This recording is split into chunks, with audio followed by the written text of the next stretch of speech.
তকবিল 2024 নিয়ে বর্তমানে মুসলিমদের মধ্যে যে ভয় কাজ করছে যে 3 লক্ষ 3 লক্ষ লিখেছেন, 30 লক্ষ লিখেছেন, 3 লক্ষ বা 30 লক্ষ, হ্যাঁ একটা মতান্তর চলছে, 3 লক্ষ বা 30 লক্ষ মসজিদ ভাঙা পড়বে। আপনার মতামত সুপ্রিয় ভাই বাংবত, আমি আগেই আপনাদের বললাম,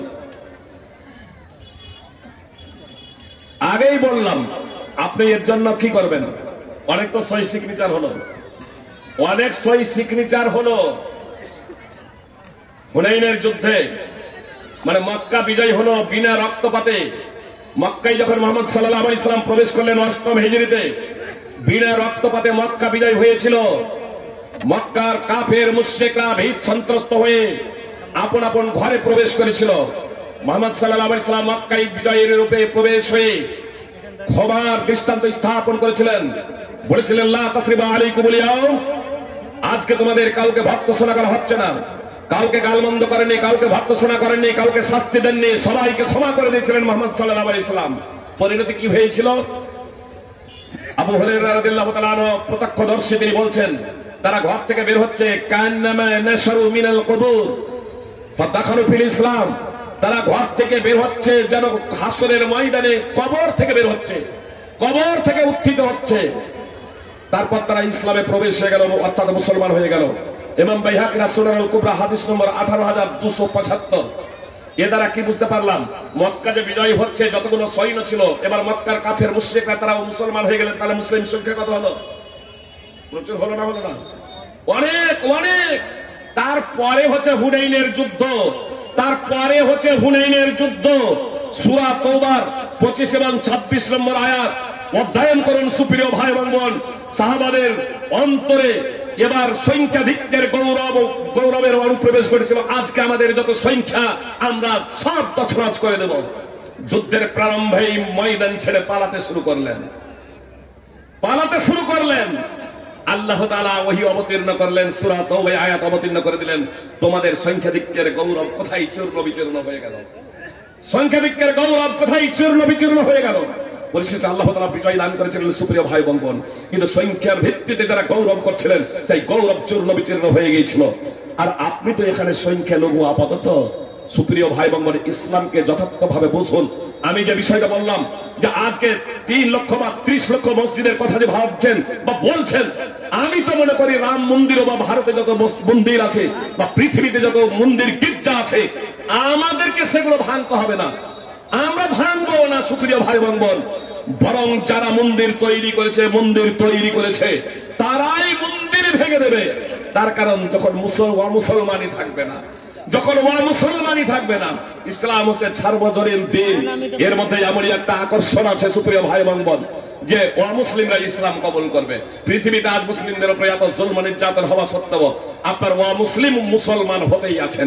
কোটি বিলিয়ন ডলার থেকে নিয়ে শীর্ষস্থানীয় ধর্মযাজকরা, পণ্ডিতেরা, তারা কালেমায়ে শাহাদাত পাঠ করে মুসলমান হচ্ছেন। সুপ্রিয় ভাই বোন, ইনশাআল্লাহ আমরা মুসলমানরা আমাদের মোকাবেলা করতে হবে আদর্শের মাধ্যমে, মুহাম্মদ সাল্লাল্লাহু আলাইহি ওয়াসাল্লামের শিক্ষার মাধ্যমে। আমরা কোরআন এবং সুন্নাহর প্রতি যদি আমলকারী হয়ে যাই, আজকে যে এগুলো তারা দাবি করছে সুপ্রিয় ভাই বোন, এটা এর জন্যই করছে যে আমরা মুসলমান হয়ে নাই। একটা কথা বলে আমার বক্তব্য ইতি করে দিচ্ছি, টাইম প্রায় হয়ে গেছে। শুধু কথা বলে যাতে শুনুন। শিখরা মাথায় পাগড়ি পড়ে না, মুখে দাড়ি রাখে না, মাথায় পাগড়ি পড়ে, মুখে দাড়ি রাখে। আজ পর্যন্ত কোন শিখকে বলেছে দাড়ি কাটতে হবে চাকরির জন্য? আজ পর্যন্ত কোন শিখকে বলেছে মাথার পাগড়ি খুলতে হবে? বলেনি। কেন বলে না? তাহলে আপনাকে কেন বলে, আমাকে কেন বলে? এর জন্য অপরাধী কারা? এর জন্য দায়ী কারা? প্রত্যেক মুসলমান যদি মুখে দাড়ি রাখতাম, শিখেরা আসলে প্রত্যেকেই মুখে দাড়ি রাখে, প্রত্যেকেই পাগড়ি পরে। মুসলমানরা যদি প্রত্যেকেই মুখে দাড়ি রাখতাম, তাহলে আজকে কোন জায়গায় আমাকে বলতে হতো না দাড়ি কাটতে হবে। তার কারণ তারা জানতো যে এটা বাধ্যতামূলক। মুসলমানরা যদি প্রত্যেকেই নামাজ পড়তাম, মুসলমানরা যদি মুহাম্মদ সাল্লাল্লাহু আলাইহি ওয়াসাল্লামের আদর্শে আদর্শিত হয়ে যেতাম সুপ্রিয় ভাই বোন, তাহলে মুসলিমরা আমাদের সম্মান করত, মর্যাদা দিত। সুপ্রিয় ভাই বোন, অনেক মুসলমান এখনো আমাদের সম্মান করে, মর্যাদা দেয়। যে মহাকুম্ভ থেকে 42,000 মসজিদকে মন্দিরে রূপান্তরিত করার টার্গেট বানানো হচ্ছিল, সেই মহাকুম্ভের আপনার গীতা আখাড়ায় আগুন লেগে গিয়ে 260 খানা তার উপরে ছাড়খার, কোটি কোটি সম্পদ আপনার নষ্ট হয়ে গেছে। আমি লাইভ দেখছিলাম আনন্দবাজার মোবাইলে, আপনার ওই ঘটনা দেওয়ার কিছুক্ষণ পরেই দেখছি আমার বাবুরা টেনে নিয়েছে, আবার টেনে নিয়েছেন। মানে এ ক্ষয়ক্ষতি তারা দেখাতে চাচ্ছেন না। জি, আপনার অবশ্যই একটু ইদানিং ইঙ্গিত দিচ্ছেন যে আগুন লেগে গেল, তারপর ভাগদৌড়, আর তারপর আবার এয়ার বেলুন বাস্ট। জি, আবার কালকে এয়ার বেলুন বাস্ট হয়ে গেছে। তার আগে আপনার ভাগদৌড় একটা দেখানো হচ্ছে, তবুও সম্পূর্ণ আপনার মৃত্যুকে দেখানো হচ্ছে না। একজন সাংসদ বলছিলেন যে 15,000 গায়েব, এখনো তাদের লাশ পাওয়া যাচ্ছে না। আর অনেক মানুষ, কত মানুষ যে মারা গেছে তার ইয়ত্তা নেই। সুপ্রিয় ভাই বোন, ভাগদৌড়ের মাধ্যমে যারা শপথ নিয়েছিল 42,000 মসজিদকে মন্দিরে রূপান্তরিত করবে, তারাই আবার দেখছি মসজিদে গিয়ে আশ্রয়, মসজিদকে মন্দির বানানোর চক্রান্ত যারা করলো তারাই দেখছি মসজিদে গিয়ে আশ্রয়। আলহামদুলিল্লাহ, ওলামায়ে কেরাম তারা মসজিদের দরজা খুলে দিয়েছেন আবার মুসলিম ভাইদের জন্য। জি, এটা ভয়ে এমনটি না, আসলে এটাই ইসলামের আদর্শ। আমরা ইসলামকে আজকে ভুলে গিয়েছি। সুপ্রিয় ভাই বোন, একটি এই প্রেক্ষাপটে ঘটনা বলি, তাহলে আপনাদের সুবিধা হবে। মুজাহিদ, বিখ্যাত তাবেঈ আব্দুল্লাহ বিন আমর বিন আস রাদিয়াল্লাহু তাআলা আনহুর নিকটে একদা ছিলেন। তার গোলাম আব্দুল্লাহ বিন আমর বিন আস রাদিয়াল্লাহু তাআলা আনহুর গোলাম ছাগলের চামড়া ছাড়াচ্ছিলেন। তখন আব্দুল্লাহ বিন আমর বিন আস রাদিয়াল্লাহু তাআলা আনহু তার গোলামকে বললেন, হে বালক, ইদা ফারাগতা, যখন তুমি অবসর হবে, ফাদ্দা বিজারিনাল ইহুদি, তখন সর্বপ্রথম আমাদের প্রতিবেশী ইহুদিকে মাংস দেবে। আব্দুল্লাহ বিন আমর বিন আস বিখ্যাত সাহাবী, তিনি বলছেন যে যখন মাংস করা হয়ে যাবে তার গোলামকে, যে যখন মাংস কমপ্লিট হয়ে যাবে তখন আমাদের প্রতিবেশী প্রথমত ইহুদিকে মাংস দেবে।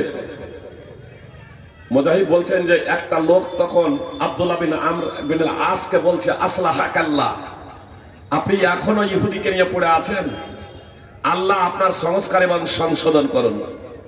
মানে এজন্যই বলছে যে ইহুদিরা অত্যন্ত জালেম এবং অত্যাচারী, মিথ্যাবাদী, প্রতারক, ধোঁকাবাজ, ঠক। এটা আজকে না, ফিলিস্তিনে যা দেখছেন, ফিলিস্তিন, লেবানন, সিরিয়া, বিভিন্ন জায়গায় যে জুলুম অত্যাচার করে চলেছে, এটা আজকের নতুন না। পবিত্র কোরআন অধ্যয়ন করবেন, অনেক নবীকে পর্যন্ত তারা হত্যা করতে দ্বিধাবোধ করেনি। অনেক নবীকে তারা হত্যা করেছে। মুহাম্মদ সাল্লাল্লাহু আলাইহি সাল্লামের জীবদ্দশাতেও ইহুদিরা অনেক ষড়যন্ত্র করেছিল, নানাভাবে মুহাম্মদ সাল্লাল্লাহু আলাইহি সাল্লামকে কষ্ট দেওয়ার প্রচেষ্টা করেছিল। আব্দুল্লাহ ইবনে সালাম ইহুদিদের একজন ধর্মীয় পণ্ডিত ছিলেন। ইহুদিদের সকলেই অবশ্য এই ঠক আর প্রতারক, ধোঁকাবাজ এমনটি না, তাদের মধ্যেও কিছু ভালো আছে। সুপ্রিয় ভাই বোন, তো আব্দুল্লাহ ইবনে সালাম ইহুদিদের একজন বিখ্যাত ধর্মীয় পণ্ডিত ছিলেন। আব্দুল্লাহ ইবনে সালাম মুহাম্মদ সাল্লাল্লাহু আলাইহি সাল্লাম প্রসঙ্গে যখন অবগত হলেন, দেখলেন আর দেখার পরেই চিড়ে গেলেন। আসলে মুহাম্মদ সাল্লাল্লাহু আলাইহি সাল্লামের ভবিষ্যৎবাণী যে মুহাম্মদ সাল্লাল্লাহু আলাইহি সাল্লাম সর্বশেষ রাসূল হিসেবে আগমন করবেন, এই ভবিষ্যৎবাণী বাইবেলের ওল্ড টেস্টামেন্ট এবং নিউ টেস্টামেন্টে রয়েছে, তাওরাত এবং ইনজিলে রয়েছে। আর ইনজিলের একটি ইনজিল হলো বারনাবাস, যা ঈসা আলাইহিস সালামের শিষ্য, 12 জন শিষ্যের মধ্যে একজনের নাম হলো বারনাবাস। এই বারনাবাসের নামে একখানা ইনজিল আছে, তার লেখাই যে ইনজিলে বারনাবাস। তো এই ইনজিলে বারনাবাস যেমন ইনজিলে মথি, তো মথির সংকলন, অনুরূপভাবে ইনজিলে বারনাবাস, বারনাবাসের সংকলন। তো বারনাবাসটাকে পরবর্তীতে আপনার খ্রিস্টানেরা এই বলে এটাকে প্রত্যাখ্যাত করে দিয়েছে যে এটা মুসলমানেরা লিখে দিয়েছে। তার কারণ তাতে স্পষ্টভাবে মুহাম্মদ সাল্লাল্লাহু আলাইহি সাল্লামের নাম সহ পূর্ণ বিবরণ রয়েছে, নাম সহ। অবশ্য বর্তমানে যে তাওরাত এবং ইনজিল তারা মানে, চারখানা ইনজিল, আর তাওরাত ইহুদিরা, তো এই তাওরাত এবং ইনজিলেও আপনার মুহাম্মদ সাল্লাল্লাহু আলাইহি সাল্লামের ডাইরেক্ট নাম তো নেই, তবে তার গুণাবলী এবং বৈশিষ্ট্য মুহাম্মদ সাল্লাল্লাহু আলাইহি সাল্লামের বর্ণিত আছে, যা একমাত্র মুহাম্মদ সাল্লাল্লাহু আলাইহি সাল্লাম ছাড়া পৃথিবীর অন্য কোনো ব্যক্তির উপরে সেই বৈশিষ্ট্যগুলো ফিট হবে না, ফিট হয় না। এত দ্বারা অনেকেই বুঝে যায়। সুতরাং আব্দুল্লাহ ইবনে সালাম মুহাম্মদ সাল্লাল্লাহু আলাইহি সাল্লামের জীবদ্দশাতেই ইহুদিদের একজন বড় ধর্মীয় পণ্ডিত ছিলেন। আব্দুল্লাহ ইবনে সালাম মুহাম্মদ সাল্লাল্লাহু আলাইহি সাল্লামকে দেখা মাত্রই চিনতে পারলেন যে ইনি হচ্ছেন সর্বশেষ রাসূল। তিনি কালেমায়ে শাহাদাত পড়ে মুসলমান হয়ে গেলেন।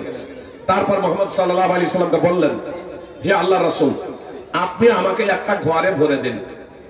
আমার কথা যদি ইহুদিরা এখনই জেনে নেয় যে আমি মুসলমান হয়ে গেছি, তাহলে আমাকে তারা গালমন্দ করবে, আমার ব্যাপারে তারা নানা ধরনের প্রতারণা করবে, বিভ্রান্তি ছড়াবে।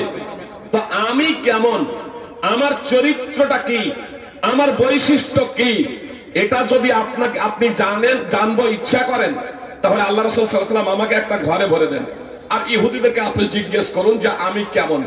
মুহাম্মদ সাল্লাল্লাহু আলাইহি ওয়াসাল্লাম আব্দুল্লাহ ইবনে সালামকে একটা ঘরে ভরে দিলেন।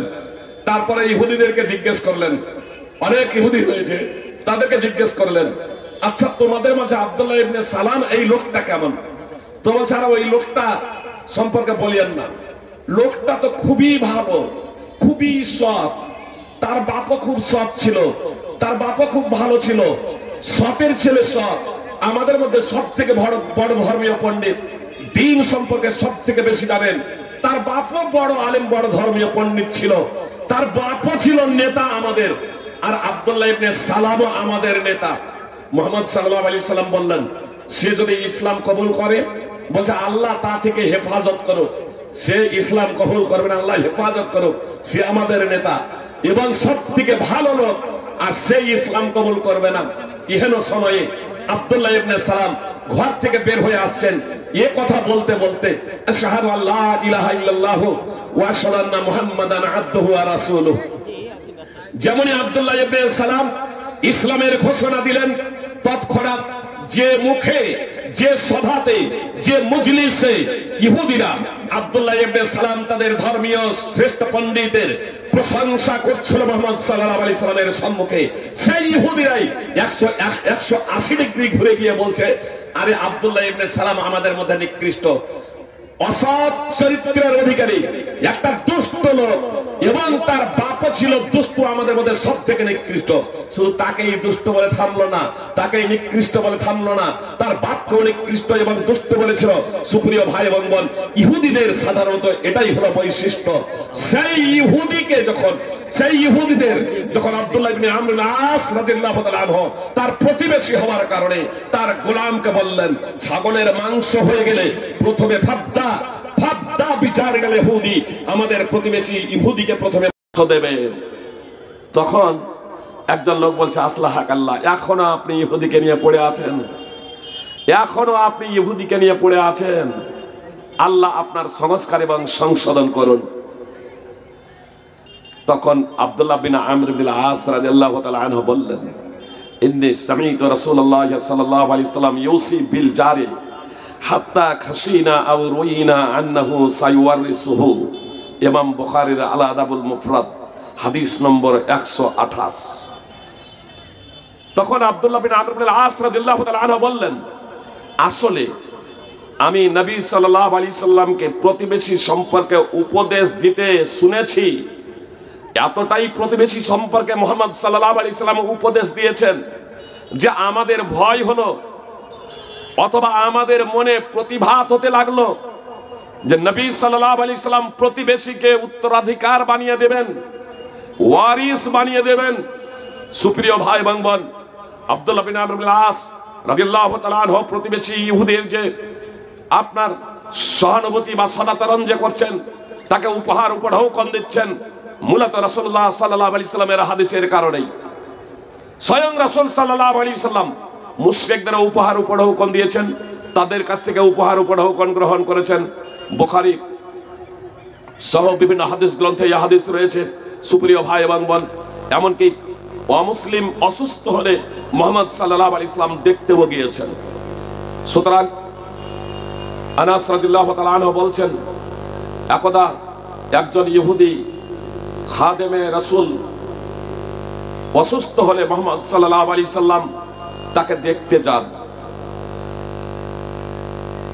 রাসূল সাল্লাল্লাহু আলাইহি সাল্লাম ওই ইহুদিকে দেখতে গিয়ে ইসলামের দাওয়াত দিলেন। অসুস্থ ব্যক্তি কে দেখতে গিয়ে, অসুস্থ ছেলেকে দেখতে গিয়ে ইসলামের দাওয়াত দিচ্ছেন, আল্লাহ তাআলার দিকে আহ্বান জানাচ্ছেন। তার পাশেই তার পিতাও বসে আছে, সেই ছেলেটির পিতাও তার মাথার নিকটেই বসে আছে। মুহাম্মদ সাল্লাল্লাহু যখন শয্যায় শায়িত, ওই ইহুদি ছেলেটিকে যখন দাওয়াত যখন দিচ্ছেন, ইসলামের আল্লাহর দিকে যখন আহ্বান করছেন, তখন ছেলেটি তার পিতার দিকে তাকাচ্ছে। তার পিতা ইহুদি, তার পিতার দিকে তাকাচ্ছে। তার পিতা বলছে আতি আবুল কাসিম। মুহাম্মদ সাল্লাল্লাহু আলাইহি সাল্লামের উপাধি হলো আবুল কাসিম। তার পিতা বলছে তুমি আবুল কাসিমের আনুগত্য করো, অর্থাৎ তুমি ইসলাম কবুল করে নাও, তুমি মুসলমান হয়ে যাও। বাপ ইহুদি কিন্তু বেটাকে বলছে মুসলমান হয়ে যাও। কেন? মুহাম্মদ সাল্লাল্লাহু আলাইহি সাল্লামের আদর্শে অনুপ্রাণিত হয়ে, যে আমার ছেলে অসুস্থ হয়েছে, অসুস্থ হওয়ার কারণে আমার ছেলেকে দেখতে এসেছে, অসুস্থ হওয়ার কারণে আমার ছেলেকে দেখতে এসেছে। মুহাম্মদ সাল্লাল্লাহু আলাইহি সাল্লাম ইসলামের দাওয়াত দিলেন। বাপ ইহুদি বেটাকে বলছে তুমি মুসলমান হয়ে যাও, মুহাম্মদ সাল্লাল্লাহু আলাইহি সাল্লামের আনুগত্য করো। সেই ছেলেটি মুসলমান হয়ে গেল, সুপ্রিয় ভাই বোন। আর মুসলমান হয়ে যাওয়ার কিছুক্ষণ পরে তার ইন্তেকাল হয়ে যাচ্ছে। মুহাম্মদ সাল্লাল্লাহু আলাইহি সাল্লাম তখন সেখান থেকে বের হচ্ছেন এই কথা বলতে বলতে, আলহামদুলিল্লাহিল্লাযী আনকাদাহু বি মিনান নার, সেই সত্তার প্রশংসা যিনি এই ছেলেটিকে আমার মাধ্যমে জাহান্নামের আগুন থেকে বাঁচিয়ে নিলেন। সহিহ বুখারীতে হাদিসটি সংক্ষিপ্ত ভাবে আছে। সহিহ বুখারী হাদিস নম্বর 1356, মুসনাদ আহমদ হাদিস নম্বর 13978, ইমাম বুখারীর আল আদাবুল মুফরাদেও আছে হাদিস নম্বর 526। আর ইমাম বুখারী রাহিমাহুল্লাহ আল আদাবুল মুফরাদে অনুচ্ছেদ রচনা করেছেন, বাব ইয়াদাতিল মুশরিক। আদাবুল মুফরাদের 526 বা 524 নম্বর হাদিস অনুচ্ছেদ রচনা করেছেন, বাব ইয়াদাতিল মুশরিক। মুশরিক অসুস্থ হলে, মুশরিক অসুস্থ হলে তাকে দেখতে যাওয়ার অনুচ্ছেদ।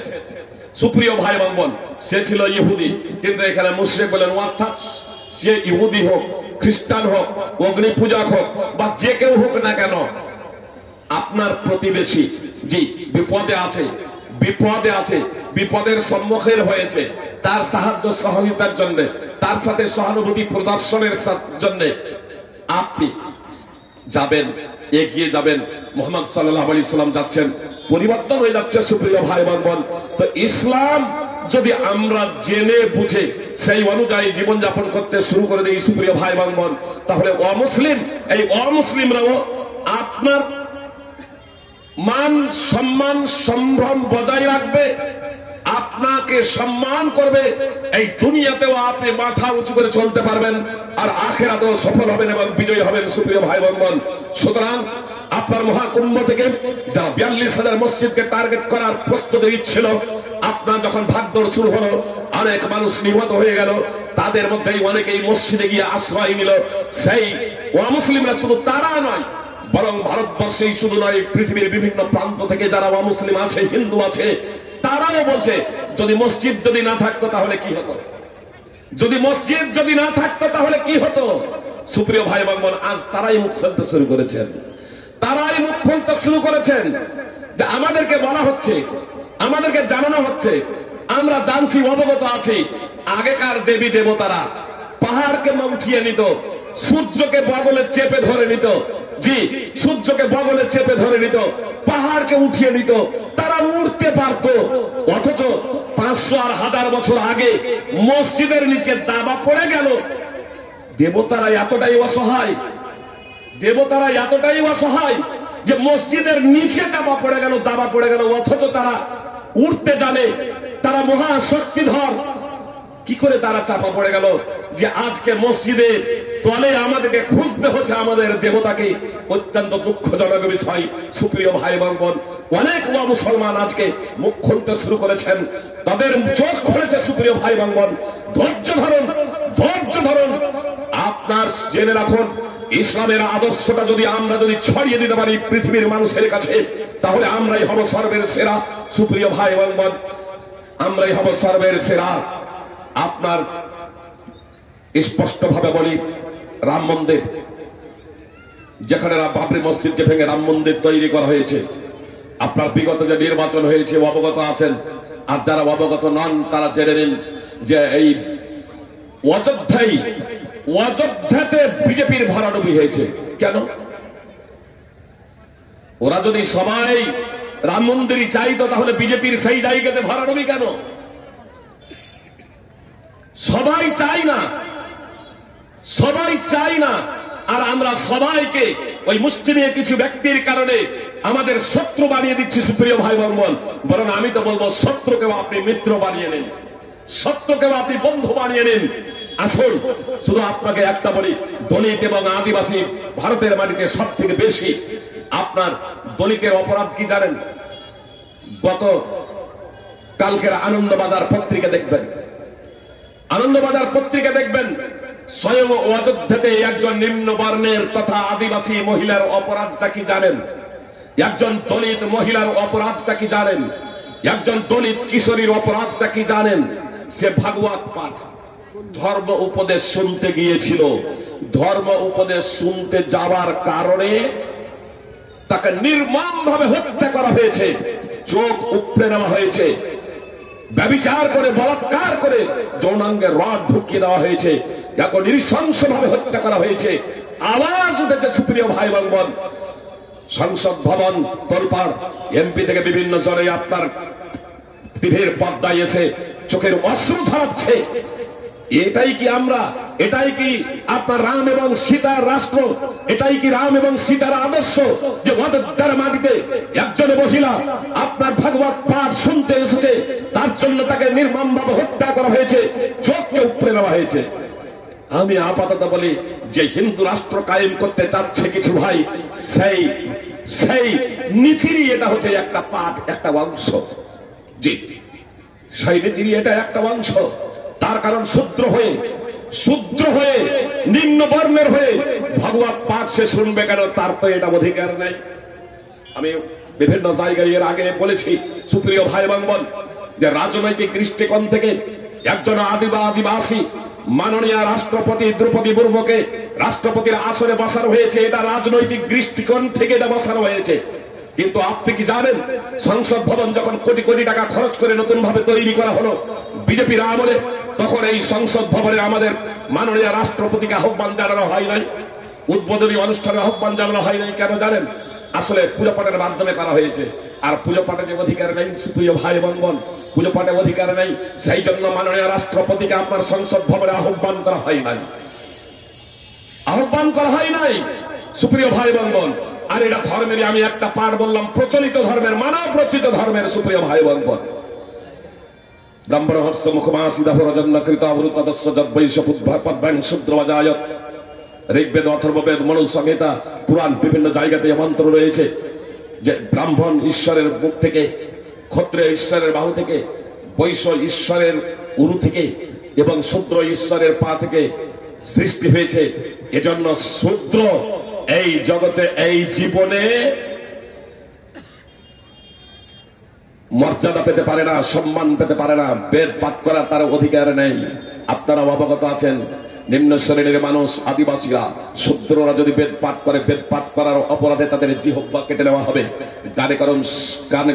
কানে গরম সীসা ঢেলে দেওয়া হবে, চোখ উপড়ে নেওয়া হবে। দেখুন, বেদ পাঠ, ভাগবত পাঠ শুনতে গিয়েছিল, চোখকে উপড়ে দেওয়া হয়েছে।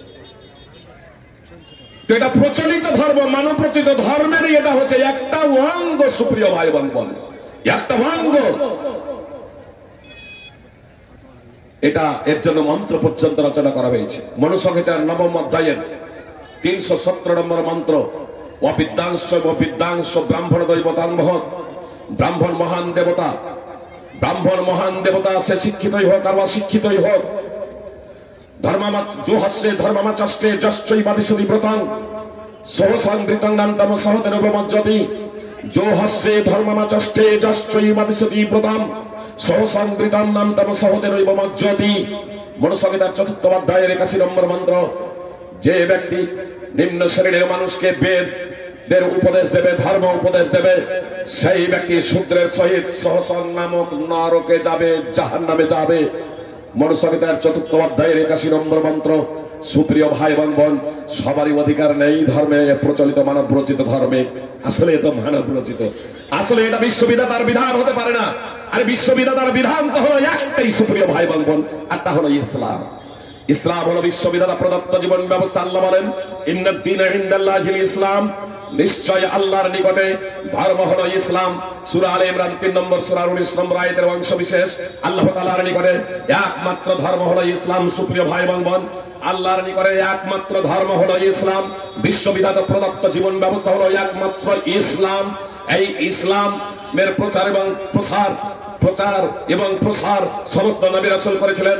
সমস্ত নবী রাসূলই মুসলিম এবং মুসলমান ছিলেন। সময়ের সংক্ষিপ্ততার জন্য আমি বিস্তারিত ব্যাখ্যা বিশ্লেষণে যাচ্ছি না, শুধু এতটুকু বলি আপনাদের, পৃথিবীর সিংহভাগ মানুষ আজকেও আপনার ইব্রাহিম আলাইহিস সালামকে নবী এবং রাসূল বলে বিশ্বাস করেন। তার কারণ খ্রিস্টানেরাও আপনার ইব্রাহিম আলাইহিস সালামকে নবী রাসূল বলে মানে, ইহুদিরাও নবী রাসূল বলে মানে, মুসলমানরাও নবী রাসূল বলে বিশ্বাস করে। সুপ্রিয় ভাই বোন, কিন্তু ইহুদিরা বলে যে ইব্রাহিম আলাইহিস সালাম ইহুদি ছিলেন, খ্রিস্টানরা বলে ইব্রাহিম আলাইহিস সালাম খ্রিস্টান ছিলেন, আর মুসলমানরা বলে মুসলিম ছিলেন। তো মুসলমানরা দলিলের মানদণ্ডে বলেন। আল্লাহ তাআলা বলেন ইহুদি এবং খ্রিস্টানদের দাবি খণ্ডন করত। আল্লাহ আয়াত অবতীর্ণ করেছেন, মা কানা ইব্রাহিম ইয়াহুদিয়্যা ওয়ালা নাসরানিয়্যা ওয়ালাকিন কানা হানিফাম মুসলিমা ওয়া মা কানা মিনাল মুশরিকিন। ইব্রাহিম আলাইহিস সালাম ইহুদি ছিল না, ইব্রাহিম আলাইহিস সালাম খ্রিস্টান ছিল না, সে একনিষ্ঠ মুসলিম ছিল, সে মুশরিকদের অন্তর্ভুক্ত ছিল না। সূরা আলে ইমরান 3 নম্বর সূরার 67 নম্বর আয়াত। এর দ্বারা স্পষ্ট হয়ে গেল যে পৃথিবীর সিংহভাগ মানুষ যাকে রাসূল বলে আখ্যায়িত করেন, সেই ইব্রাহিম আলাইহিস সালাম তিনি ইহুদি ছিলেন না, তিনি খ্রিস্টান ছিলেন না, তিনি মুশরিকদের অন্তর্ভুক্ত ছিলেন না, অর্থাৎ তিনি অমুসলিম ছিলেন না, তিনি ছিলেন একনিষ্ঠ মুসলিম। এক কথায় পৃথিবীতে যত নবী রাসূল এসেছিলেন সকলেই মুসলিম ছিলেন, মুসলমান ছিলেন। সুপ্রিয় ভাই এবং বোন, আরবি শব্দ হলো মুসলিম, ফার্সি শব্দ হলো মুসলমান, আর উর্দু শব্দ হলো মুসলমান। এটা সত্তাগত নাম নয়, এটা গুণগত নাম, বৈশিষ্ট্যগত নাম। আমরা মুসলিম ঘরে জন্মগ্রহণ করেছি, আজীবন মুসলমান থাকবো। আমার আকীদা বিশ্বাস যাই হোক না কেন, আমার কৃষ্টি কালচার যাই হোক না কেন, আমার আচার ব্যবহার যাই হোক না কেন, এটা মূলত ইসলামী আকীদা না, এটা ইসলাম না। সুপ্রিয় ভাই এবং বোন, আজকে আমরা এই ইসলামী আকীদা সম্পর্কে তথা ইসলাম সম্পর্কে অজ্ঞতার কারণে আমরা অনইসলামিক আকীদা পোষণ করে বসেছি। মুসলিম ঘরে জন্মেছি, আজীবন মুসলমান। আকীদার কোনো আমাদের বালাই নাই, আকীদার কোনো ধারধারি না। এজন্য আপনাদেরকে বলবো অবশ্যই ইসলাম কি এটা জানুন, ইসলাম কি এটা বুঝুন সুপ্রিয় ভাই এবং বোন, এবং সাথে সাথে তা বাস্তবায়ন করুন। আল্লাহ তাআলা বলেন ওয়াল মুমিনুনা ওয়াল মুমিনাতু বা'দুহুম আউলিয়াউ বা'দ ইয়ামুরুনা বিল মা'রুফ ওয়া ইয়ানহাউনা আনিল মুনকার। প্রশ্ন লেখার প্রয়োজন নেই, শেখ সাহেব আছেন, বুঝতে পেরেছেন? আর যদি প্রশ্নের জবাব দিতে হয় তাহলে এখনই আমাকে এখানে বক্তব্য স্টপ করতে হবে। কি বলছেন? প্রশ্নের জবাব দিতে হলে বক্তব্য রাখা যাবে না, আর বক্তব্য দিলে প্রশ্নের জবাব দেওয়া যাবে না। তার কারণ টোটাল আমি 1 ঘন্টা রাখবো। আমার পরেই যে সমস্ত আমার মেয়েরা ফারিগা হচ্ছেন, সম্ভবত তাই ফারিগা হচ্ছেন, আলেমা হচ্ছেন, তাদেরকে সনদ প্রদান করা হবে। জি, তাদেরকে সনদ প্রদান করা হবে আমার বক্তব্যের পরে। জি, তো এজন্য আমিও বিলম্ব করতে চাচ্ছি না। আর আমিও আজকের প্রোগ্রামে আসলে ছুটিই চেয়েছিলাম, তার কারণ আমাকে আজকেই আবার প্রায় 300 কিলোমিটার যেতে হবে। আর 300 কিলোমিটার গিয়ে আজকে তো এলাম ধুলিয়ান থেকে, 300 কিলোমিটার গিয়ে আবার কালকেই আজিমগঞ্জে পৌঁছাতে হবে 7টার মধ্যে রাত্রি, আবার 300 কিলোমিটার ব্যাক। বুঝতে পেরেছেন? তো এজন্য এত লম্বা সফর, নেপালে প্রোগ্রাম আছে 7 তারিখে, মনে হয় যে সেটা ছুটি নিতে হবে। এমার্জেন্সি কারণে 300 কিলোমিটার সফরে যেতে হচ্ছে। আসলে নিজের ছেলে সেখানে রয়েছে, ছেলে দৌড় কমপ্লিট করলো, বিদায় এই অনুষ্ঠানের সাথে ছেলেরও সনদ প্রদান আছে, অন্যথায় আমি আগামী কালকে যেতাম। তো যাই হোক সুপ্রিয় ভাই বোন, আমি কি বলছিলাম আপনাদের, যে সমস্ত ভাইরা এখনো বিভিন্ন জায়গায় বসে আছেন তাদেরকে বলবো যে আপনারা আসুন বক্তব্য শুনুন। আমি আপনাদের সম্মুখে যে আয়াত, যে আল্লাহ তাআলা বলেন ওয়াল মুমিনুনা ওয়াল মুমিনাতু বা'দুহুম আউলিয়াউ বা'দ ইয়ামুরুনা বিল মা'রুফ ওয়া ইয়ানহাউনা আনিল মুনকার ওয়া ইয়াকিমুনাস সালাতা ওয়া ইউতুনাস যাকাত ওয়া ইউতিউনা আল্লাহা ওয়া রাসূলাহু উলাইকা সায়ারহামুহুমুল্লাহ ইন্নাল্লাহা আসিজুন হাকীম। সূরা তাওবা 9 নম্বর সূরার 71 নম্বর আয়াত। আল্লাহ তাআলা বলেন মুমিন পুরুষ ও মুমিন নারী একে অপরের বন্ধু, অর্থাৎ মুমিন পুরুষরা, ইমানদার পুরুষরা, মুসলমান পুরুষরা একে অপরের সহযোগী, একে অপরের বন্ধু, আর মেয়েরা একে অপরের সহযোগী, একে অপরের সহেলি, একে অপরের বান্ধবী। সুপ্রিয় ভাই এবং বোন, আল্লাহ তাআলা পুরুষ মুসলমান এবং পুরুষ মহিলা উভয়ের জন্যই আল্লাহ তাআলা বলছেন, পুরুষ মুসলমান এবং পুরুষ মহিলা উভয়ের জন্যই আল্লাহ তাআলা বলছেন তারা সৎ কাজের আদেশ করবে, অসৎ কাজে বাধা দেবে। সৎ কাজের আদেশ এবং অসৎ কাজে বাধা এটা শুধু পুরুষদের জন্য না, এটা মহিলাদের জন্য। পুরুষদের জন্যও বলছেন, মহিলাদের জন্যও বলছেন। ওয়াইকুমুনাস সালাতা ওয়া ইউতুনাস যাকাত, সালাত কায়েম করবে, নামাজ আদায় করবে এবং যাকাত দেবে। পুরুষরাও নামাজ পড়বে, মহিলারাও নামাজ পড়বে। পুরুষরাও নামাজ পড়বে, মহিলারাও নামাজ পড়বে। পুরুষরাও যাকাত দেবে, মহিলারাও যাকাত দেবে। মানে কোন মহিলার যদি ন্যূনতম 7.5 ভরি সোনা থাকে তাহলে তার উপরে যাকাত ফরজ। কোন মহিলার যদি এককভাবে 7.5 ভরি সোনা থাকে তাহলে সেই মহিলার উপরে যাকাত ফরজ। যতদিন পর্যন্ত 7.5 ভরি ন্যূনতম থাকবে প্রতি বছর মহিলাদের যাকাত দিতে হবে। এটা আলাদা প্রসঙ্গ। যদি স্বামী আদায় করে দেয় বা শ্বশুর মশাই আদায় করে দেন অথবা বাপ যদি আদায় করে দেন সেটা স্বতন্ত্র ব্যাপার। যদি স্বামী আদায় না করেন, যদি শ্বশুর আদায় না করেন, যদি বাপ আদায় না করেন, তাহলে যে মেয়ের সোনা আছে ন্যূনতম 7.5 ভরি তাকেই যাকাত আদায় করতে হবে, অন্যথায় সে পাপী হবে। এজন্য আল্লাহ তাআলা বলছেন ওয়ায়ুতুনাস যাকাত, যেমন পুরুষরা যাকাত আদায় করবে, মহিলারাও যাকাত আদায় করবে। তার যদি সম্পদ যদি থাকে, নেশাব পরিবার হয়ে যায়, তাকেও আদায় করতে হবে। চাঁদি যদি হয় তাহলে 52.5 ভরি। সুপ্রিয় ভাই এবং বোন, বর্তমান যার ওজন হচ্ছে 595 গ্রাম চাঁদি যদি কারো কাছে থাকে, একটা বছর অতিবাহিত হয় তাহলে ন্যূনতম 595 গ্রাম চাঁদি যদি থাকে, একটা বছর অতিবাহিত হয় 7.5 ভরি সোনা বা 85 গ্রাম সোনা যদি থাকে, আর একটা বছর যদি অতিবাহিত হয় বা উভয়ের কোনো একটার যদি অর্থ তার সমপরিমাণ হয় তাহলে তখন আপনাকে যাকাত আদায় করে দিতে হবে। চাঁদির হিসেবে সতর্কতামূলক, আর সোনার নিসাবে পৌঁছে গেলে বাধ্যতামূলক আপনাকে যাকাত আদায় করতেই হবে। সুপ্রিয় ভাই বোন, তো অত্র আয়াতে সূরা তওবার 71 নম্বর আয়াতে আল্লাহ তাআলা পুরুষ এবং মহিলার কতগুলো বৈশিষ্ট্য বর্ণনা করলেন যে তারা সালাত কায়েম করবে, যাকাত দেবে, সৎ কাজের আদেশ করবে, অসৎ কাজে বাধা দেবে। সুপ্রিয় ভাই এবং বোন, আজকে আমরা মহিলা মাদ্রাসার প্রোগ্রামকে কেন্দ্র করে উপস্থিত হয়েছি।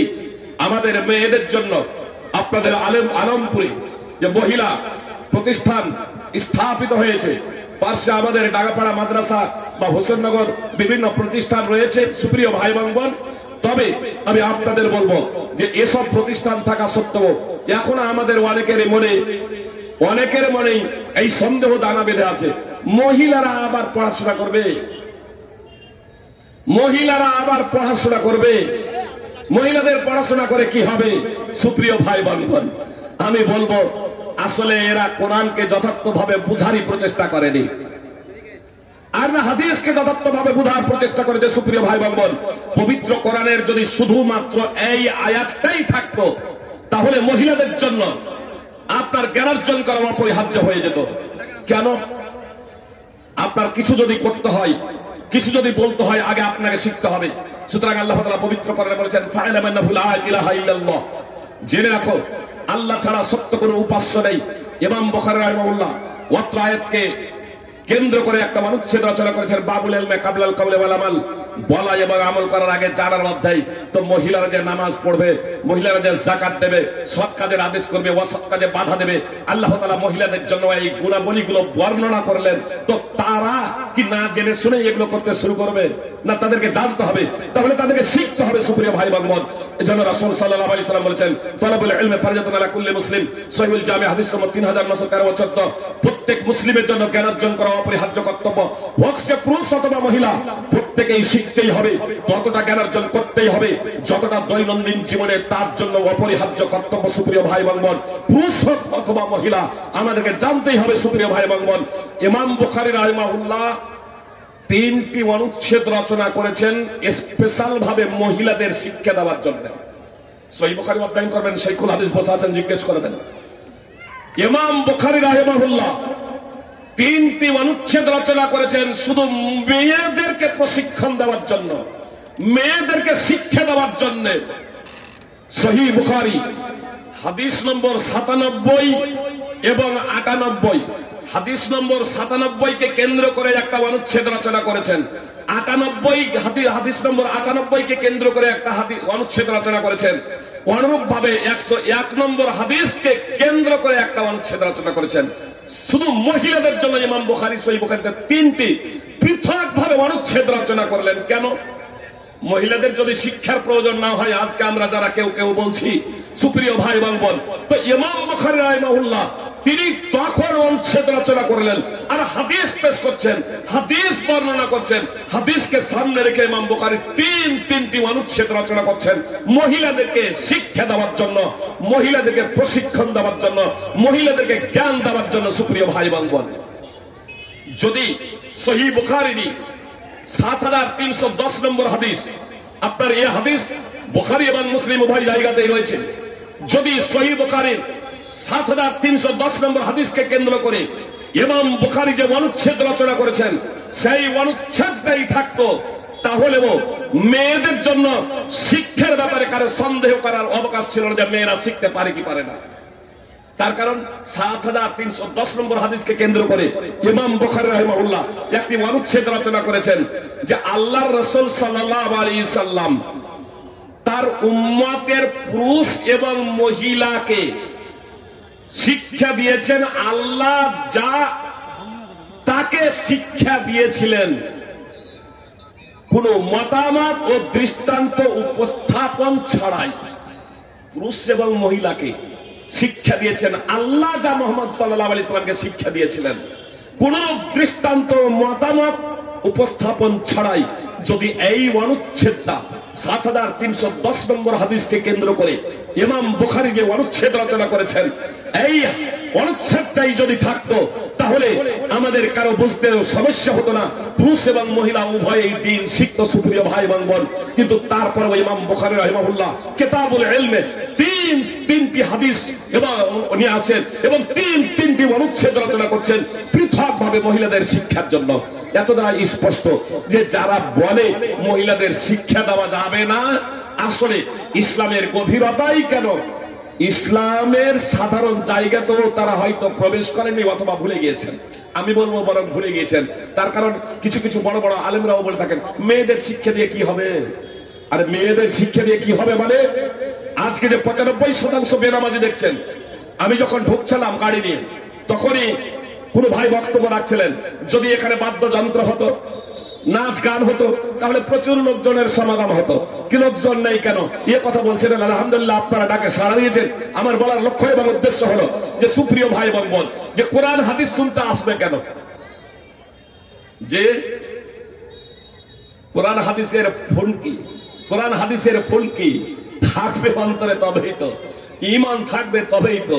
আমার মায়েরা যদি শিক্ষিতা যদি হতেন, আমার মায়েরা যদি শিক্ষিতা যদি হতেন, তাহলে ছেলেদেরকে সেইভাবে গড়ে তুলতেন। তো মাই তো ইসলাম সম্পর্কে অনভিজ্ঞ, যখন মা ইসলাম সম্পর্কে অনভিজ্ঞ তখন ছেলেরা তো অনভিজ্ঞ হবেই, তারা গান বাজনা নিয়ে তো তারা পড়ে থাকবে, এটাই স্বাভাবিক। সুপ্রিয় ভাই বোন, সমাজকে যদি পরিবর্তন করতে হয়, সমাজকে যদি পরিবর্তন করতে হয়, তাহলে প্রথমত মায়েদের শিক্ষা দিতেই হবে। সুপ্রিয় ভাই বোন, এজন্য হাফেজ ইব্রাহিম বিখ্যাত কবি তিনি বলেছেন, আল উম্মু মাদ্রাসাতুন ইযা আদাত্তাহা, মা হলো একটা পাঠশালা, মা হলো একটা বিদ্যালয়, যদি তুমি মাকে প্রস্তুত করো।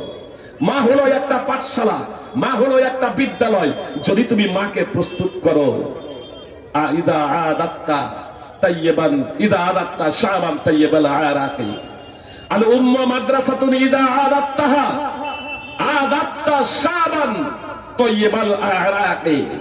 মা হলো একটা পাঠশালা, বিদ্যালয়, যদি তুমি মাকে গড়ে তুলো, মাকে যদি বিদ্যালয় হিসেবে তুমি যদি প্রস্তুত করো, তাকে যদি সুশিক্ষা দাও, মহিলাদের যদি সুশিক্ষা দাও, মহিলাদের যদি কোরআন এবং সুন্নাহর আলোকে প্রশিক্ষণ দিয়ে যদি তুমি তাদেরকে প্রস্তুত করতে পারো, তাহলে তুমি একটা উত্তম জাতি উপহার দিবে, তাহলে তুমি একটা উত্তম জাতি উপহার দেবে। সুপ্রিয় ভাই এবং বোন, আপনি দেখুন সাহাবায়ে কেরাম রাদিয়াল্লাহু তাআলা আনহুদের পরবর্তী প্রজন্ম তাবেঈন, তাবেঈন, যখন আপনার ইসলাম পুরুষরাও শিখত, মহিলারাও শিখত, তারা কিভাবে আপনার তৈরি করেছিলেন সন্তান সন্ততিদের। সুপ্রিয় ভাই এবং বোন, মুহাম্মদ সাল্লাল্লাহু আলাইহি সাল্লামের জীবদ্দশাতে সুতরাং একটাও বেনামাজি ছিল না। সাহাবাদের যুগে বেনামাজি সাধারণত নায়ের দিকেই ছিল, তাবেঈনদের যুগে নায়ের দিকেই ছিল। সুপ্রিয় ভাই এবং বোন, নামাজের মতো গুরুত্বপূর্ণ বিষয়ে যে শিথিলতা কিছু ছিল, আপনার মুনাফিক ছিল, কিন্তু মুসলমান পরিচয় দেওয়ার জন্য তারাও আপনার নামাজ পড়তো, তারাও নামাজ পড়তো। আর বর্তমানে তো 95% মুসলমান বেনামাজি। সুপ্রিয় ভাই বোন, আমি আর টাইম আপনাদের বেশি নেব না, আমি আপনাদের এই কথাই বলতে চাই, পুরুষদের জন্য যেমন ইসলামী শিক্ষা অপরিহার্য, আমার মা এবং বোনেদের জন্য, মহিলাদের জন্য শিক্ষা অপরিহার্য। যেমন সাইকেলের দুটা চাকা, দুটো চাকাই যদি পাম্প থাকে তাহলে তো ঠিক আছে, আর যদি একটা চাকাই পাম্প যদি না থাকে সাইকেল চালানো যাবে? অনুরূপ ভাবে শুধু পুরুষকে শিক্ষা দিয়ে এ জাতিকে কখনো উন্নতির চরম শিখরে পৌঁছানো যাবে না। শুধু পুরুষকে শিক্ষা দিয়ে কখনো তাওহীদ প্রতিষ্ঠা করা সম্ভব হবে না। সুপ্রিয় ভাই এবং বোন, পুরুষ এবং মহিলা উভয়কেই শিক্ষা দিতে হবে, উভয়কেই শিক্ষা দিতে হবে। আর এরই মাধ্যমে আমাদের যে ভবিষ্যৎ প্রজন্ম তৈরি হবে, এই ভবিষ্যৎ প্রজন্মগুলো কালেমাদারি হবে, তাওহীদপন্থী হবে, মুহাম্মদ সাল্লাল্লাহু আলাইহি সাল্লামের আদর্শে আদর্শিত হবে। এজন্য আপনাদের কাছে আমি বিনীত অনুরোধ রাখবো যে আসুন আমরা আমাদের মেয়েদেরকে অবশ্যই ইসলামী প্রতিষ্ঠানে আমরা শিখতে দেব। সুপ্রিয় ভাই এবং বোন, যতগুলো ইসলামী প্রতিষ্ঠান আমার বোনেদের জন্য আছে, আমি মনে করি এই সব প্রতিষ্ঠান এখনো যথেষ্ট নয়, এই সব প্রতিষ্ঠান যথেষ্ট নয়। আপনি যদি নিজেদের মেয়েদের মান সম্মান ইজ্জত সম্ভ্রম যদি রক্ষা করতে চান, তাহলে আপনার জেনারেল স্কুল কলেজে আপনার না দিয়ে আগে ইসলামের মৌলিক শিক্ষা দিন। সুপ্রিয় ভাই এবং বোন, আমি ডাক্তার বানাতে নিষেধ করছি না, উচ্চ শিক্ষা দিতে নিষেধ করছি না, কিন্তু যদি আপনার তাওহীদ চেতনা যদি না থাকে, ঈমানি চেতনা যদি না থাকে, তাহলে আপনার উপস্থিতিতেই, আপনার জীবদ্দশাতেই মেয়ে যে কাণ্ড ঘটাবে, আপনি তখন বলবেন এ ধরনের মেয়ের আমি মুখ দেখতে চাই না, এটা আমার মেয়ে না, ত্যায্য পুত্রী করছি। কি কত বাবাকে দেখলাম, আজকেও ফোন করেছিলেন একজন, বলছে মেয়েকে আমি ত্যায্য পুত্রী করছি। আমি বললাম ত্যায্য পুত্রী করলে বললেই হলো, তুমি যদি নিজেকে মুসলমান বলো আর তুমি যদি নিজেকে ভারতীয় বলো তাহলে এটা সম্ভব না। জি, ভারতীয় আইনে তুমি ত্যায্য পুত্র পুত্রী করতে পারো না, আর শরীয়তে পারো না, শরীয়তের দৃষ্টিতেও পারো না। সুপ্রিয় ভাই এবং বোন, এজন্য সময় থাকতেই আমাদেরকে সুযোগের সদ্ব্যবহার করতে হবে। সুপ্রিয় ভাই এবং বোন, আসুন আমরা পবিত্র কোরআন এবং সুন্নাহ জানি এবং তা বাস্তবায়ন করি। আলমপুর মাদ্রাসা মহিলা যে প্রতিষ্ঠিত হয়েছে, আলহামদুলিল্লাহ, আপনাদের সকলের প্রচেষ্টা, আপনাদের সকলের দোয়া, আপনাদের সাহায্য সহযোগিতা, আমি বলবো আপনারা আপনাদের দানের হাতকে আরো উন্মুক্ত ভাবে বাড়িয়ে দেবেন। অবৈধ পন্থায় খরচ না করে যে টাকাগুলো, অর্থগুলো, সম্পদগুলো অবৈধ পন্থায় খরচ করছেন, সুপ্রিয় ভাই বোন, অবৈধ পন্থায় খরচ করা বন্ধ করে দেন। আপনার অনেক আরো আলমপুরের মতো আরো অনেকগুলো প্রতিষ্ঠান তৈরি হয়ে যাবে ইনশাআল্লাহ। সুপ্রিয় ভাই বোন, সেই অর্থগুলো বৈধ পন্থায় খরচ করার জন্য, পরকালের পাথেয় হিসেবে আপনার খরচ করার জন্য প্রতিষ্ঠানে আপনারা দেবেন এবং পবিত্র কোরআন সুন্নাহ অনুযায়ী জীবনযাপনের জন্য নিজেদের জীবনে পরিবর্তন নিয়ে আসুন। সুপ্রিয় ভাই বোন, সকলেই নামাজি হয়ে যান, সকলে আদর্শবান মুসলমান হয়ে যান, মুহাম্মদ সাল্লাল্লাহু আলাইহি সাল্লামের আদর্শে আদর্শিত হয়ে যান। ইনশাআল্লাহ জুলম অত্যাচার আমাদের উপর থেকে উঠিয়ে নেবেন আল্লাহ তাআলা বলছেন, ইয়া আইয়ুহাল্লাযীনা আমানু ইন তানসুরুল্লাহা ইয়ানসুরকুম। আল্লাহ বলছেন, তোমরা আল্লাহর দ্বীনকে, হে ইমানদারগণ, তোমরা আল্লাহর দ্বীনকে বাস্তবায়িত করো, আল্লাহ তোমাদের সাহায্য সহায়তা করবেন। সূরা মুহাম্মদ। সুপ্রিয় ভাই এবং বোন, আপনারা জানেন চাকুর যে কাটার যে একটা ক্ষমতা আছে, এই ক্ষমতা চাকুকে দিয়েছে কে? স্বয়ং মহান আল্লাহ তাআলা। আগুনের যে জ্বালানো পুড়িয়ে দেওয়ার একটা ক্ষমতা আছে, এই জ্বালানো এবং পুড়ানোর ক্ষমতা কে দিয়েছে? সুপ্রিয় ভাই এবং বোন, স্বয়ং আল্লাহ তাআলা। লস অ্যাঞ্জেলসে আপনার টানা 10-12 দিন ধরে দাউ দাউ করে আগুন জ্বললো, নিভাতে পারছে না। সুপ্রিয় ভাই এবং বোন, কিসের ভিত্তিতে হয়েছিল? কিসের মাধ্যমে হয়েছিল? কে আগুন লাগতে বলেছে? কে এতগুলো বাড়ি ঘরকে পুড়িয়ে করার জন্য আপনার ব্যবস্থাপনা করে দিয়েছে। সুপ্রিয় ভাই এবং বোন, আপনি কি জানেন ইব্রাহিম আলাইহিস সালামকে তো নমরুদ আপনার ইব্রাহিম আলাইহিস সালামকে নমরুদ এবং তার কওম ইব্রাহিম আলাইহিস সালামকে আগুনে নিক্ষেপ করেছিল। আগুন কি ইব্রাহিম আলাইহিস সালামকে পুড়ে ছারখার করিয়ে দিয়েছিল? কখনো নয়। আপনার ইসমাইল আলাইহিস সালামকে কুরবানি করার জন্য পিতা ইব্রাহিম আলাইহিস সালাম সইয়ে দিয়েছেন। সুপ্রিয় ভাই এবং বোন, ইসমাইল আলাইহিস সালামকে কুরবানি হয়ে গিয়েছেন। সুপ্রিয় ভাই এবং বোন, আমি আপনাদের বলতে চাই স্পষ্ট ভাবে, মহান আল্লাহ তাআলা সবথেকে শক্তিধর, যে কোনো মুহূর্তে যে যা ইচ্ছা তাই করতে পারেন। অতএব সেই সর্বশক্তিমান মহান আল্লাহ তাআলার প্রতি ঈমান নিয়ে আসুন। একটা হাদিস পেশ করে আমার কথাই করে দিচ্ছে। জাবের বিন আব্দুল্লাহ রাদিয়াল্লাহু তাআলা আনহু সূত্রে বর্ণিত, এক সফরে মুহাম্মদ সাল্লাল্লাহু আলাইহি সাল্লাম বাবুল গাছে নিজের তরবারিখানা ঝুলিয়ে রেখেছিলেন। গাওরাস ইবনুল হারিস একজন মুশরিক দাবা পায়ে এসে, যাতে তার পায়ের শব্দে মুহাম্মদ সাল্লাল্লাহু আলাইহি সাল্লামের চোখ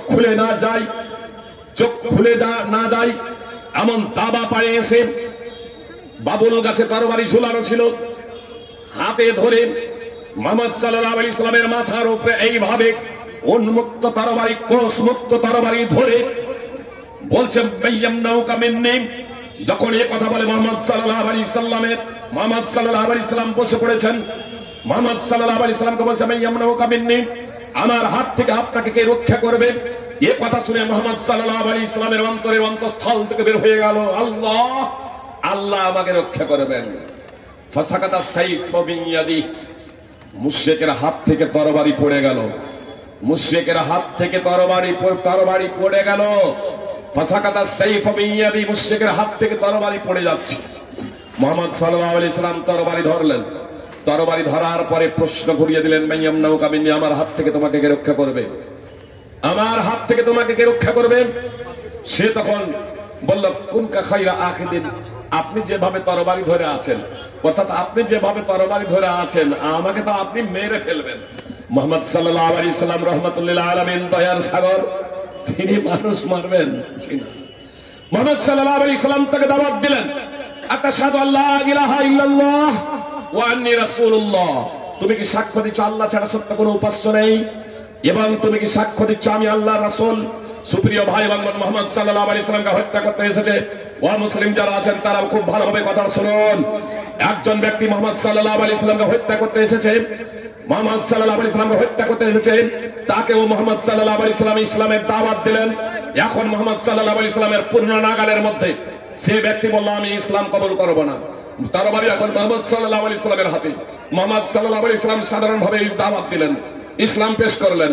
সে বলল, আমি ইসলাম কবুল করব না, তবে অঙ্গীকার করছি আপনার বিরুদ্ধে লড়াই করব না। আপনার বিরুদ্ধে যারা লড়াই ঝগড়া করে, আপনার বিরুদ্ধে যারা ষড়যন্ত্র করে, তাদের আমি সঙ্গ দেব না। শুধু এই কথার ভিত্তিতে যে সে লড়াই ঝগড়া চাই না, সে মারপিট চাই না, সে ফাসাদ করতে চাই না, সে শান্তি চাই, সে নিরাপত্তা চাই। মুহাম্মদ সাল্লাল্লাহু আলাইহি সাল্লাম তার এই কথার কারণে তাকে আর কোনো কথা বললেন না, তাকে ভর্ৎসনা পর্যন্ত করলেন না, গালমন্দ করলেন না, তাকে সাধারণভাবেই ছেড়ে দিলেন।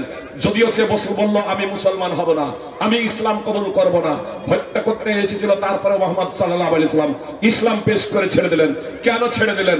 বলপূর্বক কাউকে মুসলমান বানানো এটা ইসলামের পরিপন্থী।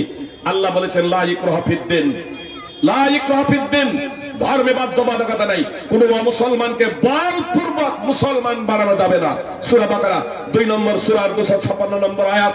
সুতরাং মুহাম্মদ সাল্লাল্লাহু আলাইহি সাল্লাম তাকে তার উপরে বল প্রয়োগ করলেন না, তাকে সাধারণভাবে বললেন ইসলাম কবুল করো, সে গ্রহণ করলো না। তারপরেও মুহাম্মদ সাল্লাল্লাহু আলাইহি সাল্লাম তাকে ছেড়ে দিলেন।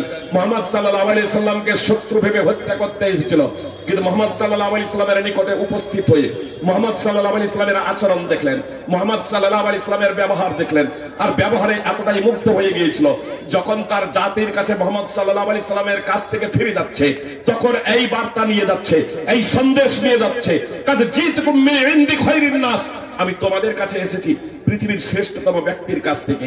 মুহাম্মদ হয়ে গেলেন, মুহাম্মদ সাল্লাল্লাহু আলাইহি সাল্লাম হয়ে গেলেন তার নিকটে যে একটু আগেই শত্রু ভেবে হত্যা করতে এসেছিল, যে মুহাম্মদ সাল্লাল্লাহু আলাইহি সাল্লাম হলেন পৃথিবীর শ্রেষ্ঠতম ব্যক্তি। আমি পৃথিবীর শ্রেষ্ঠতম ব্যক্তির নিকট থেকে এসেছি। কাকে বলছে? তার জাতিকে বলছে, তার কওমকে বলছে, ও মুসলিমকে বলছে যে আমি এসেছি মুহাম্মদ সাল্লাল্লাহু আলাইহি ওয়াসাল্লামের কাছ থেকে। মুহাম্মদ তো পৃথিবীর শ্রেষ্ঠতম ব্যক্তি। মুসনাদ আহমদ হাদিস নম্বর 14929 এবং 15190। সুপ্রিয় ভাই এবং বোন, আমরা যদি প্রকৃত অর্থে মুহাম্মদ সাল্লাল্লাহু আলাইহি সাল্লামের আদর্শে আদর্শিত হয়ে যাই, আমরা যদি প্রকৃত মুসলমান হয়ে যাই, তাহলে ইনশাআল্লাহ আমার দৃঢ় বিশ্বাস আমরা বিজয়ী হব। দুনিয়াতেও আমরা দুনিয়াতেও সফল হব এবং আখিরাতেও বিজয়ী হব, সফল হব, সফলতা অর্জন করব, কামিয়াব করব, আল্লাহ তাআলার সন্তুষ্টি অর্জনে ধন্য হব। আল্লাহ তাআলা আমাদের প্রত্যেককে পবিত্র কোরআন এবং সুন্নাহ জেনে বুঝে সেই অনুযায়ী জীবনযাপন করার তৌফিক দান করেন। আমিন।